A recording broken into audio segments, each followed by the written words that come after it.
Hi friends, இன்றைக்கி வந்து எண்ணெய் கத்திரிக்காய் குழம்பு. ஒரு கடாயில் வந்துட்டு கொஞ்சோண்டு கலக்காய் போடுங்க.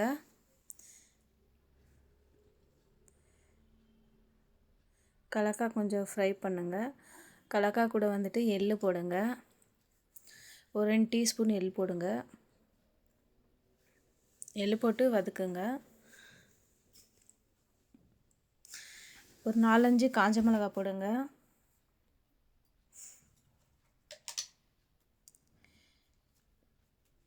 கொஞ்சம் நல்லா ஃப்ரை பண்ணுங்க ஃப்ரெண்ட்ஸ், பச்சை ஸ்மெல் இருக்கக்கூடாது.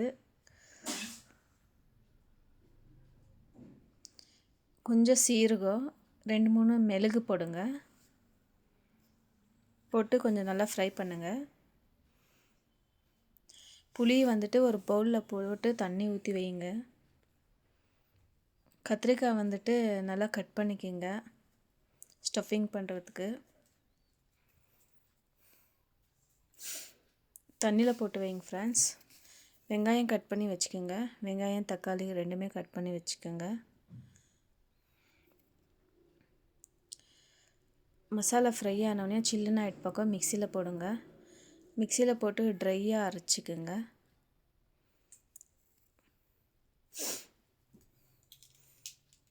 ட்ரையாக அரைச்சோன்னே ஒரு பவுலில் போட்டுருங்க ஃப்ரெண்ட்ஸ்.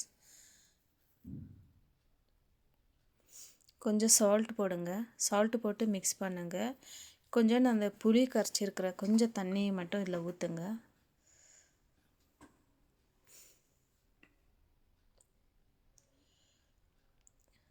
கொஞ்சோண்டு தண்ணி மட்டும் ஊற்றிட்டு கத்திரிக்காயில் வந்துட்டு ஸ்டஃபிங் பண்ணுங்கள்.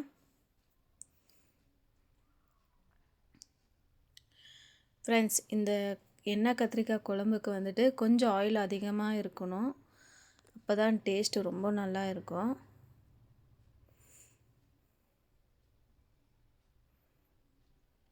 ஸ்டஃபிங் எல்லாம் பண்ணியாச்சு ஃப்ரெண்ட்ஸ்.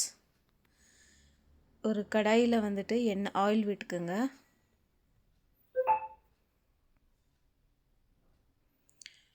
கடாய் காஞ்சோன்னே ஆயில் விடுங்க ஃப்ரெண்ட்ஸ்.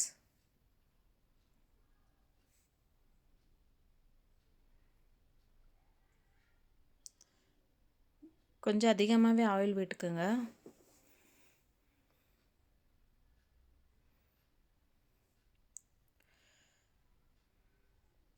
ஆயில் காஞ்சோன்னே கத்திரிக்காய் ஃபஸ்ட்டு போட்டு வதக்குங்க ஃப்ரெண்ட்ஸ்.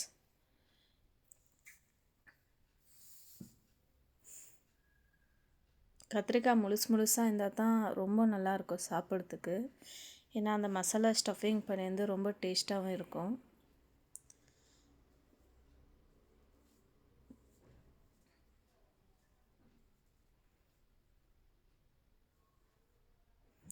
கொஞ்ச நேரம் மூடி போட்டு வைங்க ஃப்ரெண்ட்ஸ்.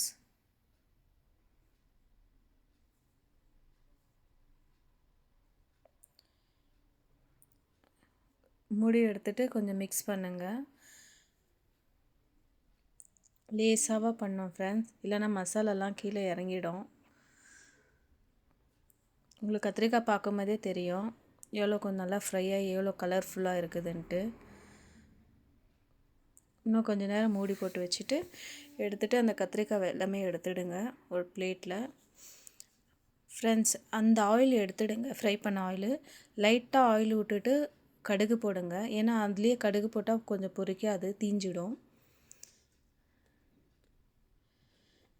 கடுகு பொரிஞ்சோடனே வெங்காயம் கருவேப்பிலை போடுங்க.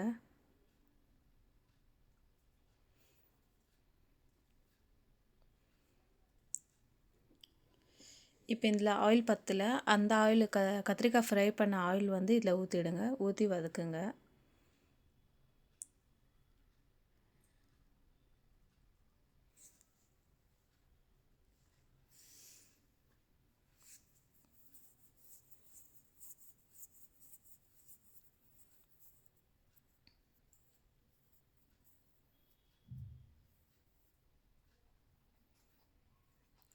வெங்காயம் நல்லா வதக்கிடுச்சு ஃப்ரெண்ட்ஸ்.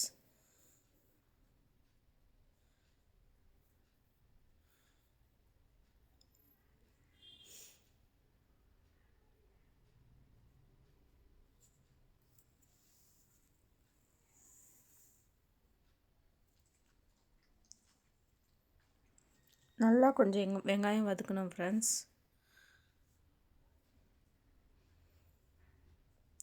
இப்போ தக்காளி போடுங்க. தக்காளி போட்டு வதக்குங்க.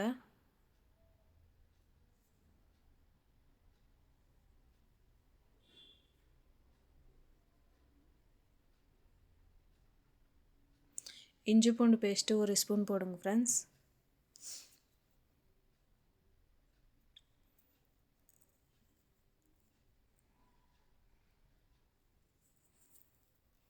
சால்ட் கொஞ்சம் போட்டுக்கோங்க.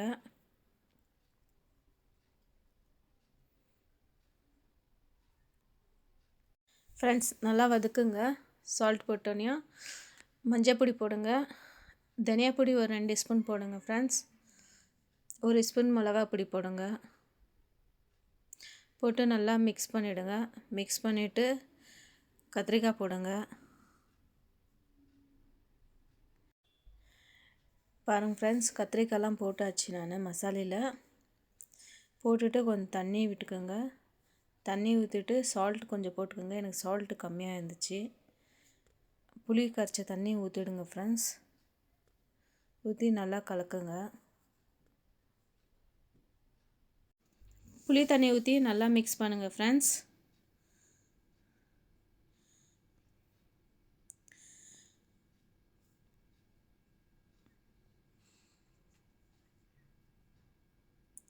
நல்லா மிக்ஸ் பண்ணிவிட்டு ஒரு 15 மினிட்ஸு கொதிக்க வைங்க. கொஞ்சம் சால்ட் போடுங்க. கம்மியாக இருந்துச்சுனாக்கா, எங்களுக்கு கம்மியாக இருக்குது, அது கொஞ்சம் சால்ட் நான் போட்டுருக்குறேன்.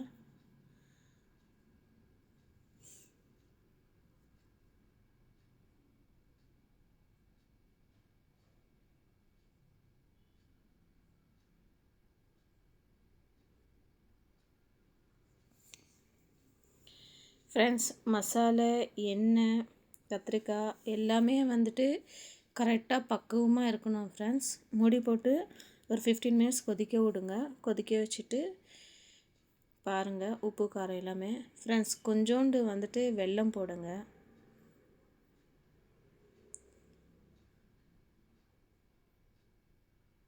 என்கிட்ட வெல்லம் இல்லை, ஒரு 1/2 ஸ்பூன் நான் சுகர் போட்டிருக்கிறேன்.